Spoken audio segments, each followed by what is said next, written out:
Bienvenidos a la Biblia en un año. Seguimos con la lectura. Vamos a leer Éxodo capítulo 27. El altar para las ofrendas quemadas. También quiero que hagas un altar de madera de acacia. Hazlo de forma cuadrada de 2 metros y 25 centímetros por un lado y de 1 metro y 25 centímetros de altura. En cada esquina del altar debe haber un gancho en forma de cuerno. Todo el altar debe estar recubierto de bronce y formar una sola pieza. Asimismo, quiero que hagas de bronce todos los utensilios del altar, los ceniceros, las palas, los recipientes, los tenedores y los hornillos. Haz una reja de bronce y ponla a media altura del altar. Haz también una argolla de bronce para cada esquina de la reja y 2 varas de madera de acacia para pasar por las argollas de la reja y así poder transportar el altar. Las varas deberán recubrirlas de bronce. El altar debe hacerlo hueco y de madera, exactamente igual al que te mostré en la montaña. El patio del santuario. Alrededor del santuario quiero que hagas un patio cercano de cortina. Los costados norte y sur deben medir 45 metros de largo y en cada lado deben haber 20 postes y cada uno con su base. Los costados este y oeste deben medir 22 metros y medio de ancho. En el lado oeste, que es la parte posterior del santuario, debe haber 10 postes y otros 6 en el lado este, 3 a cada lado de la entrada. Cada poste debe tener una base. Todo el patio debe quedar cercado por cortinas de lino fino, de 2 metros y 25 centímetros de alto. Por el frente pondrás 7 metros de cortinas en cada lado de la entrada. Luego a la entrada le pondrás 9 metros de cortinas de lino fino y tela morada, tela azul y tela roja. Estas cortinas deben estar bien bordadas y sostenidas por 4 postes con sus respectivas bases. Todos los postes deben tener argollas y ganchos de plata. Las bases de los postes deben ser de bronce, así como las estacas que sostienen el santuario, la cerca del patio y todo lo que se necesita para celebrar el culto en el santuario. El aceite para las lámparas. Las lámparas del lugar santo, es decir, las que están en el santuario frente al cobre del pacto, deberán mantenerse encendidas noche y día. De esto se encargarán Aarón y sus descendientes, pero tú deberás ordenarles a los israelitas que traigan aceite puro de oliva para que las lámparas estén siempre encendidas. Esta es una ley que los israelitas deben cumplir siempre. Capítulo 28. El traje del jefe de los sacerdotes. De entre todos los israelitas, yo he elegido a tu hermano Aarón y a sus hijos Itamar, Nadab, Abiú y Eleazar, para que sean mis sacerdotes. Así que ordénales que se mantengan cerca de ti. Quiero que mandes hacer un traje especial para Aarón y sus hijos, pues son mis sacerdotes. Busca a quienes les he dado grandes capacidades artísticas para que les hagan ese traje, pues quiero que sea fino y hermoso como corresponde a mis sacerdotes. El traje debe tener un chaleco, una túnica, una capa, un manto bordado, un gorro y un cinturón. Para hacer todo esto se usará tela morada, tela azul, tela roja y lino fino con bordados en oro. Las túnicas deben tener 2 tirantes en los extremos y un cinturón. Los nombres de las 12 tribus de Israel deben grabarse en 2 piedras de ónice multicolor, 6 en una piedra y 6 en la otra. El joyero enmarcará en oro cada piedra y les pondrá 2 cordones de oro puro. Grabará los nombres como si fueran un sello y las colocarán en la túnica de Aarón sobre los hombros. Esas piedras estarán allí para que cuando él se presente ante mí como sacerdote, yo me acuerde de las 12 tribus de Israel. El chaleco del jefe de los sacerdotes.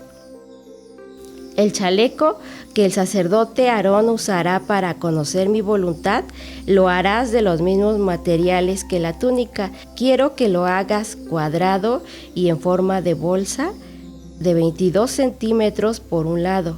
Este chaleco se adornará con 12 piedras preciosas, una por cada tribu de Israel. Colócalas en 4 hileras, de 3 piedras cada una. Cada piedra deberá enmarcarse en oro, y en cada una se escribirá uno de los nombres de las 12 tribus. En cada extremo superior del chaleco pondrás una argolla de oro. Luego harás 2 cadenillas de oro puro y pondrás una cadenilla en cada argolla del chaleco. Para colocar el chaleco sujetarás las cadenillas a las piedras preciosas que están sobre los hombros de la túnica sacerdotal. Pondrás también una argolla de oro en la parte interior de cada uno de los 2 extremos inferiores del chaleco, para que queden junto a la túnica. En los tirantes de la túnica también pondrás argollas de oro, a la misma altura de las argollas inferiores del chaleco. Las argollas del chaleco se unirán con las de la túnica con un cordón morado, para que el chaleco quede por arriba del cinturón de la túnica y no se desprenda de ella. Cada vez que Aarón se presente ante mí, deberá llevar puesto el chaleco. Así tendrá sobre su pecho los nombres de las tribus de Israel, para que yo me acuerde de ellas siempre. Además, deberá llevar una bolsita con el Urim y el Tumim, las 2 piedritas que usará para conocer mi voluntad. Las demás piezas del traje. La capa de la túnica debe hacerse de tela morada, y en el centro se le dejará un hueco para la cabeza. Ese hueco tendrá un dobladillo como el que tienen los chalecos de cuero, para que no se rompa. Todo el borde de la capa llevará adornos en forma de fruta, hechos de tela morada, tela azul y tela roja.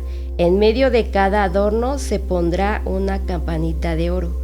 Así, cuando el sacerdote Aarón entre o salga del santuario para saber su trabajo, oiré las campanitas y no le quitaré la vida. También debes hacer una placa de oro puro y grabar en ella, como si fuera un sello, las siguientes palabras: dedicado a Dios. Esa palabra la atarás con un cordón morado por delante del gorro del sacerdote, de modo que siempre esté sobre la frente de Aarón. Esa placa significa que cuando Aarón me presente las ofrendas, se hace responsable de los pecados que cometan los israelitas, y que yo los perdono y acepto sus ofrendas. El manto y el gorro de Aarón se harán de tela de lino y los bordará un artista. El traje de los demás sacerdotes. También para los hijos de Aarón deberán hacerse mantos, cinturones y gorros hermosos y dignos de un sacerdote. Ordenarás que Aarón y sus hijos se vistan con estos trajes, y entonces le pondrás aceite sobre la cabeza para consagrarlos como mis sacerdotes. Para los sacerdotes deberás hacer calzoncillos de lino que les cubra desde la cintura hasta los muslos. Esos calzoncillos los deberá usar Aarón y sus hijos cuando entren al santuario o cuando se acerquen al altar para hacer su trabajo. Si no los usan, serán castigados con la muerte. Esta es una ley que siempre deberá obedecer Aarón y sus descendientes. Bueno, continuamos con el Nuevo Testamento. Vamos a leer Mateo capítulo 21, del versículo 1 hasta el 22. Jesús entra en Jerusalén. Jesús y sus discípulos llegaron al pueblo de Betfagé y se detuvieron junto al monte de los Olivos, ya muy cerca de la ciudad de Jerusalén. Al llegar allí, Jesús dijo a sus 2 discípulos: vayan a ese pueblo que se ve desde aquí. Tan pronto como entren, van a encontrar una burra atada junto con un burrito. Desátenlos y tráiganmelos. Si alguien les dice algo, ustedes responderán: el Señor los necesita. Enseguida se los devolverá. Esto sucedió para que se cumpliera lo que Dios había anunciado por medio del profeta. Díganle a la gente de Jerusalén: miren, ahí viene su rey. Él es humilde, viene montado en un burro con un burrito. Los 2 discípulos fueron al pueblo e hicieron lo que Jesús les había ordenado. Llevaron la burra y el burrito y pusieron sus mantos sobre de ellos. Jesús se montó y fue hacia Jerusalén. Muchas personas empezaron a extender sus mantos en el camino por donde iba a pasar Jesús. Otros cortaron ramas de árboles y también las pusieron como alfombra en el suelo. Y toda la gente, tanto la que iba delante de él como la que iba detrás, gritaba: «Sálvanos, Mesías nuestro, bendito tú que vienes en el nombre de Dios. Por favor, sálvanos, Dios Altísimo». Cuando Jesús entró en la ciudad de Jerusalén, toda la gente se alborotó y decía: «¿Quién es este hombre?». Y los que venían con Jesús contestaban: «Es Jesús el profeta, él es de Nazaret, el pueblo de Galilea». Jesús y los comerciantes del templo. Cuando Jesús entró en la ciudad de Jerusalén, fue al templo y empezó a sacar a todos los que estaban vendiendo y comprando cosas. Derribó las mesas de los que cambiaban dinero de otros países por dinero del templo, y también tiró los cajones de los que vendían palomas. Y les dijo: «Dios dice en la Biblia: mi casa será llamada casa de oración, pero ustedes la han convertido en cueva de ladrones». Luego algunos ciegos y otros que no podían caminar se acercaron a Jesús y él los sanó. Los sacerdotes principales y los maestros de la ley se enojaron mucho al ver los milagros que él hacía y al oír que los niños le gritaban alabanzas a Jesús, el Mesías. Por eso le dijeron: «¿Acaso no oyes lo que estos niños te están diciendo?». Jesús les contestó: «Los oigo bien. ¿No recuerdan lo que dice la Biblia? Los niños pequeños, los que aún son bebés, te cantarán alabanzas». Luego Jesús salió de Jerusalén y se fue al pueblo de Betania. Allí pasó la noche. Jesús y la higuera. Muy de mañana Jesús fue otra vez a la ciudad de Jerusalén. En el camino tuvo hambre y vio por allí una higuera, pero cuando se acercó no encontró ningún higo para comer. El árbol solo tenía hojas. Entonces Jesús le dijo: «Nunca volverás a dar higos». En aquel mismo instante el árbol se secó. Y cuando los discípulos vieron lo que pasó, se asombraron y preguntaron a Jesús: «¿Cómo fue que el árbol se secó tan rápidamente?». Jesús les contestó: «Les aseguro que si ustedes tienen confianza y no dudan del poder de Dios, todo lo que pidan en sus oraciones sucederá. Hasta podrían hacer lo mismo que yo hice con la higuera y más todavía. Si le dijeran a esta montaña: quítate de aquí y échate en el mar, ella los obedecería». Bueno, hemos acabado nuestros 4 capítulos del día de hoy y te dejo con esta frase: «Y la paz les dejo, mi paz les doy, yo no se las doy a ustedes como la da el mundo. No se angustien ni se acobarden». Juan 14:27. Dios te bendiga y te espero mañana para seguir leyendo.